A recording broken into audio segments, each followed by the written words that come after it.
Halo semuanya, kembali lagi di channel saya. Kali ini kita akan membahas tentang kisah masa lalu Kokushibo sebelum menjadi iblis bulan atas. Namun sebelumnya jangan lupa komen, like, dan subscribe.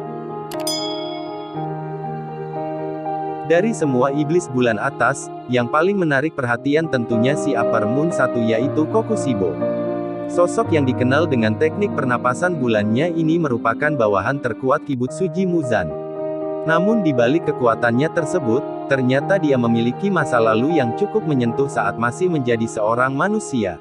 Seperti yang diketahui, Kokushibo merupakan iblis yang sudah hidup selama ratusan tahun, atau lebih tepatnya sejak periode Sengoku. Ini artinya dia merupakan iblis tertua setelah Muzan, sehingga tak heran jika dia sangat menghormati tuannya tersebut, dan juga respek terhadap seluruh anggota iblis bulan. Sama halnya seperti anggota iblis bulan lainnya, saat masih menjadi manusia Kokushibo diiming-imingi kehidupan abadi oleh Muzan. Karena memiliki rasa iri serta dengki yang mendalam terhadap adiknya sendiri, tanpa pikir panjang ia pun langsung menerima tawaran tersebut. Michikatsu Sugikuni, itulah namanya saat masih menjadi manusia. Ia merupakan kakak dari Yorichi Sugikuni, nenek moyang sekaligus pencipta teknik pernapasan. Mereka merupakan saudara kembar, namun karena Yorichi terlahir dengan tanda di dahinya, ia diperlakukan buruk oleh ayahnya, sebab dianggap sebagai pembawa petaka. Hal ini membuat Yorichi lebih dekat dengan ibunya. Awalnya Yorichi ingin dibunuh oleh ayahnya, namun ibunya gak terima dengan keputusan tersebut. Alhasil sebagai gantinya dibuatlah kesepakatan, yaitu saat menginjak usia 10 tahun Yorichi harus menjadi pendeta. Sementara Michikatsu yang terlahir normal tanpa tanda, ditunjuk sebagai penerus keluarganya. Sebagai seorang adik, Yorichi sangat menyayangi serta menghormati kakaknya. Namun walaupun Michikatsu tahu kalau adiknya sangat menyayanginya, perasaannya justru sebaliknya. Hanya rasa iba dan kasihanlah yang dimiliki Michikatsu terhadap adiknya, dan perasaan tersebutlah yang membuatnya mau bermain dengan Yorichi.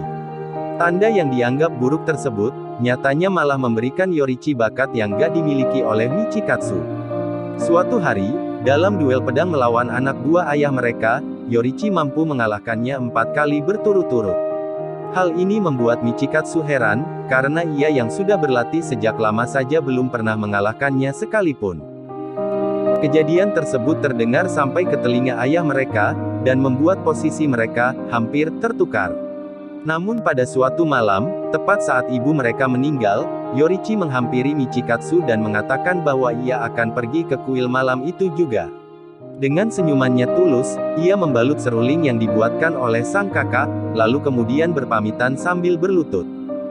Lagi-lagi Michikatsu berpikir sebaliknya, ia malah menganggap hal tersebut menjijikan, karena seruling yang ia buat tak lebih dari sekedar sampah.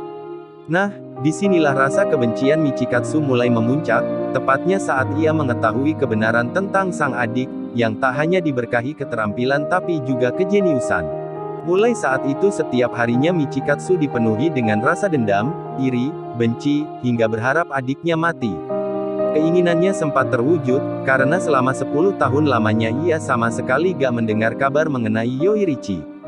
Ia menjalani kehidupannya dengan tentram sebagai penerus dari ayahnya. Namun dalam suatu tragedi, Yorichi akhirnya menampakkan diri setelah sekian tahun lamanya. Ketentraman Michikatsu langsung buyar saat itu juga. Dia langsung dibutakan oleh kekuatan serta keinginan untuk menjadi kuat. Sampai pada akhirnya ia mampu membangkitkan tanda yang sama dengan Yorichi. Tetapi dia merasa gak puas, karena berbeda dengan adiknya, dia hanya mampu menggunakan teknik pernapasan bulan yang sejatinya merupakan turunan dari teknik pernapasan matahari. Selain itu, ternyata kemunculan tanda tersebut dapat membuat penggunanya mati ketika berumur 25 tahun. Oleh sebab itu, ia menerima tawaran Muzan dan berubah menjadi iblis abadi bernama Kokushibo.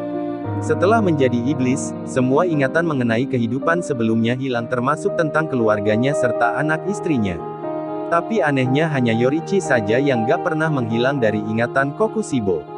Dan pada pertemuan terakhir mereka, dalam wujud iblis, Kokushibo heran karena adiknya mampu melewati kematian bahkan tumbuh hingga menjadi kakek tua.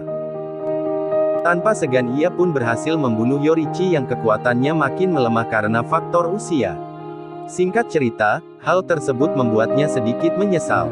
Yap, menseyal karena dia berpikir gak akan pernah ada orang yang bisa membunuhnya selain Yuichiro. Sampai pada akhirnya Kokushibo berhasil dikalahkan oleh Gyomei, Sanemi, Tokito dan Genya. Saat itu juga dia sadar bahwa perkataan Yorichi benar, tentang generasi selanjutnya pasti bisa melebihi mereka berdua. Nah, itulah dia kisah masa lalu Kokushibo, Michikatsu Sugikuni, sebelum menjadi iblis bulan atas di serial Kimetsu no Yaiba, Demon Slayer. Kisah mengenai adik kakak yang mengambil jalan berbeda memang selalu menarik, sama halnya seperti kisah dari Michikatsu dan Yorichi.